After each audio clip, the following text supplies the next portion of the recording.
Hi, this is Jason Penrose with Remax Excalibur in Scottsdale, Arizona. Today I'm going to talk about strong pre-qualifying. Now, first we're going to focus on pre-qualifying a seller before going on an appointment. Now, one of the first reactions you'll have when scheduling an appointment is excitement that you scheduled an appointment to meet with the seller to talk about getting their property sold. And for the new agents, you just want to get out there and meet the person, and you're just so excited to go out and take that listing. However, if you don't pre-qualify that seller, you can be gravely disappointed. When you get out to the property, if you don't know how much they owe, why they're selling, how soon they need to sell it, what their motivation is to sell, you could end up, sitting on an appointment that's really going to waste your time. As salespeople, all we have is time to sell. We don't have anything else. We don't have a product. We have a service, but we sell our time. So our time is really, really important. So that's why pre-qualifying is so critical. We want to make sure we are respecting our time and also the time of the seller. So Mike Ferry's script on pre-qualifying. The first question we have is, before I come out, there are a number of questions I need to ask you. Would that be okay? They'll say yes, if you ask in the right tonality. If what I say makes sense and you feel comfortable and confident I can sell your home, are you planning to list your home with me when I come out Monday at 4? Now, there's only a couple of answers they could give you. Yes, I'm going to list my home with you. Great answer. No, I'm not going to list my home with you. Of course, that'll beg a follow-up question. What would stop you from hiring me when I come out? And then there's always the maybe, because I'm talking to other agents or I need to think about it, whatever. There's no right or wrong answer to question number one. It just gives you the thought process of the seller at that time. Are they leaning towards hiring you? Are they leaning not towards hiring you? Or are they not sure? I always like to ask a follow-up if they don't say yes. If they say no, okay, what would stop you from hiring me when I come out Monday at 4 o'clock? Well, maybe it's, I need my wife. Well, my wife's not going to be there. Oh, okay. Well, let's reschedule a time that'll work for both you and your wife, right? Or maybe, what would stop you from hiring me when I come out Monday at 4? Well, I like to think about it. I'm talking to 3 other agents and I want to hear what they say on price, and I'm concerned about commission. They open up to you and tell you a little bit more about why it's a maybe and not a definite yes. So I like to follow up with a question of why would they hire me when I come out at 4 if they don't give me a direct yes here. It's a great way to kind of lean into what their thought process is. Now, of course, question number 2, are you planning to interview more than one agent for the job of selling your home? Most sellers, if you're calling on expireds and for sell by owners, many of them will say yes. Once in a while, you'll have a no, I'm only talking to you, which is a great answer, but many times you're talking to other realtors. A follow-up question I'd like to ask here is, okay, great. How did you hear about these agents you're planning on interviewing? Now, why is that important? I want to know, are they interviewing agents that called them over the telephone on their expired listing? Are they interviewing their next door neighbor? Is their brother one of the realtors that they're talking to? Do they have referrals from friends or family? Are they interviewing the agent that sold them the home? The relationship they have with the other agent is important, because to me, it kind of helps me determine my win probability. If they're talking to 6 agents, I'm a little hesitant to go out on the appointment, right? 6 agents is a lot of people to talk to. We might be dealing with a very analytical seller. Something else to keep in mind, if they're saying, well, one of the agents I'm talking to is the agent who sold me the home. Oh, okay, great. How long have you known this agent? Well, he sold me the last 6 homes. Okay, that's a bigger hurdle to overcome than, I'm just talking to 2 other agents who called me over the phone just like you did. So it's always good to know what your competition is. Obviously, if you can get their names, that's even better, because you can look up those agents, look up their track records, compare them to yours, and take that information to the property. So tell me again, where do you plan on moving to? Now, why is that important?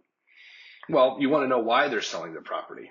The why behind the selling their property will determine a few things. Number 1, how motivated they are to price the home to sell correctly. If they're not really motivated to sell the home, they just want to see if they can get their price, they might tell you, I don't know where I'm going. Now, when someone tells me they don't know where they're going, I probe a little deeper.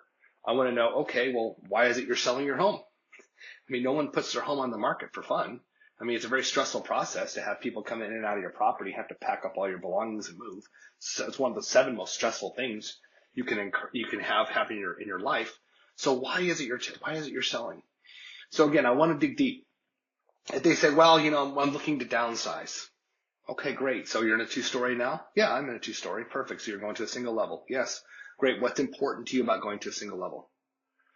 Well, I just, I don't need all this room. The kids are gone. It's just too much house. Now, is that strong motivation to downsize? Not necessarily. It doesn't mean they're necessarily going to price the home so it'll sell. Most sellers have a price in mind. Now, I need to downsize. Why is that important to you? Well, the master bedroom's upstairs. Okay. So you want a single level. Yeah. So why is having a single level home with a master downstairs important to you? Well, because I just had knee surgery and right now I'm sleeping in the guest bedroom downstairs and stairs just don't work for me anymore. That's stronger motivation. Okay. So that's someone who's in physical pain who can no longer navigate stairs. It's probably a more motivated seller. Okay. More likely to price the home correctly so that it will sell. Okay. So that's important. How soon do you have to be there? Key word is have to be there. Don't chicken out on this question and say, how soon would you like to be there? How soon do you have to be there? Have to will cause a different response than want to. When you say have to, you're implying that they have to sell their home and they definitely have a deadline. I want to know if there is a deadline. I want to know if there's a hard line they're up against. Okay. They might say, well, I don't have to be anywhere. I don't have to sell my home. This is where you'll get that resistance is on question number 4. Do you have to be there? Well, I don't have to be anywhere. Now, they might say, well, I have to have this home under contract in the next 60 days because I have a new home under contract that's contingent on this home being under contract. Okay, we've got more motivation. They have to have this home sold in the next 60 days. Or maybe they're moving out of state. I have to have the home sold by this time because I got a job relocation. Okay. Now, question number 5. When I see you, how much do you want to list your home for? Now, a lot of times you'll get resistance here. Okay. People will say to you, well, that's why I'm having you come out. I want to know what you think about the property. I want to know what you think about price. That's a natural resistance you're going to receive. Okay. Sometimes people come right out and tell you, hey, I want $285 for my house. If they're for sale by owner, you already know what they want for their home because they put it in the listing. I ask the question anyway, because on a for sale by owner, they might say, well, I'm asking $285, but if I'm going to have to pay your commission, I want to increase the price by 6% or 7% or whatever the commission is. So now we know that that's the price they want for the property. Now, if they say, well, I want you to come out, I want you to tell me, I don't want to tell you what I'm thinking. Let's say it's not expired. And expired, you know what they want for the property. I still ask the question anyway, because you might say, well, when I see you tomorrow at 4, how much do you want to list your home for? Sometimes they'll give you the price the home was listed at the last time on the market as an expired listing. Sometimes they'll tell you, well, I think my price was a little high. That's good information. Okay. They might say, well, I want your opinion. Now, if they tell me they want my opinion, I'll probe a little deeper before I go to Mike's next question here. I'll say, I appreciate that. I'll definitely do, about half an hour's worth of research before I come out and meet with you and talk about your property. The reason I'm asking you this question is I want to know what your expectations are. And if you give me a price and I don't think the market is going to meet your expectations, I will respectfully call you before our appointment, have that conversation with you over the telephone, because I don't want to waste your time, and quite frankly, I don't want to waste my time. About half the time I do cancel my appointments over the telephone before I come out in person because the seller has expectations that I don't think the market's going to deliver. So I'm not trying to pry. I just want to know if your expectations are going to meet the marketplace. So again, how much do you want to list the home for? Now, a lot of times once I give that explanation, that I'm not trying to, find out what their low price is so I can underprice the property. That's not my intent. I want to know what their expectations are, because if they're over the market value, I don't want to waste my time with somebody who's not realistic. So they'll say, well, I want to sell it for $250,000. That's great. Now, let's say they still give you resistance even after that. They still will not give you what they want to list the home for. You go to Mike's next question. As a professional real estate agent, I study homes and prices every day. Therefore, I assume you'll list with me at a price that will cause your home to sell. Correct? Okay, they'll say, well, yes, or they will say no. Okay, that tells me they're not motivated. They say yes. Okay, great. So what price won't you go below? Now, again, they might give you some resistance there. They might give you a price. Well, I definitely won't go below $225. Whatever their answer is, just say thank you and write it down. There's no need to elaborate. There's no need to argue with them on price. Remember, we're just getting answers here. Once you have this pre-qualification done, you can then run a market valuation on the property. Look at the pictures of the home. If it's a for sale by owner, it's probably on Zillow. If it's an expired listing, you should have pictures in the MLS if the last agent didn't delete them all. Even if they did delete them all, you could probably go into the history for that property and find previous listings or when they bought the home and get an idea of what the home looks like. But you could do the market valuation after the pre-qual. Do not start commenting on price here. We're just collecting information. You can then go to the MLS. You can then run your valuation. See if the valuation is close to what they want, and then you can decide at that point, is it close enough where it's worth going to the property, or are we in two totally different ballparks here? I probably should give them a phone call first. Okay. So how much do you owe against the property? Sometimes people go, well, I don't want to tell you that. Okay. They think we're, trying to undercut them. I think that's the fear some sellers have, is that we're trying to gather this information so we can price it as low as possible to get it sold quickly and get a quick commission check. Some people have that suspicion. Obviously, that's not our intent. We want to run a net sheet for them. So I tell them, look, the reason I'm asking you how much you owe against the property is I want to bring a net sheet to you showing you how much you're going to walk away with based on my suggested list price.